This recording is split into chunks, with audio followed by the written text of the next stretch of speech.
ദൈവത്തിൻ്റെ തിരുനാമത്തിന് മാത്രം ഉണ്ടാകട്ടെ. കർത്താൽ പ്രിയ സഹോദരങ്ങളെ, വേർഡ് ടു വേൾഡ് ടെലിവിഷൻ നയിക്കുന്ന ബൈബിൾ ക്രൗൺ പ്രതിദിന പ്രശ്നോത്തരിയിലേക്ക് നിങ്ങളെ എല്ലാവരെയും കർത്തൃനാമത്തിൽ സ്വാഗതം ചെയ്യുന്നു.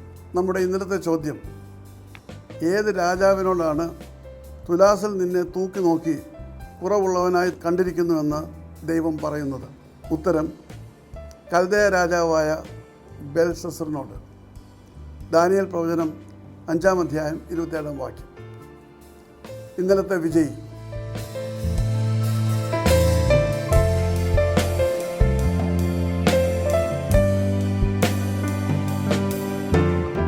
ഇന്നത്തെ ചോദ്യം, എന്തുകൊണ്ടാണ് യാക്കോബ് യഹോവ തീർച്ചയായും ഈ സ്ഥലത്തുണ്ട്, ഞാനത് അറിഞ്ഞിരുന്നില്ല എന്ന് പറഞ്ഞത്? ചോദ്യം ഞാൻ ആവർത്തിക്കുകയാണ്. എന്തുകൊണ്ടാണ് യാക്കോബ് യഹോവ തീർച്ചയായും ഈ സ്ഥലത്തുണ്ട്, ഞാനത് അറിഞ്ഞിരുന്നില്ല എന്ന് പറഞ്ഞത്? വേഗം ഉത്തരങ്ങൾ അറിയിക്കൂ, സമ്മാനങ്ങൾ നേടൂ. ദൈവം നമ്മെ അനുഗ്രഹിക്കട്ടെ. താഴെ കൊടുത്തിരിക്കുന്ന വാട്സാപ്പ് നമ്പറിൽ നിങ്ങളുടെ ഉത്തരങ്ങൾ അയയ്ക്കുക.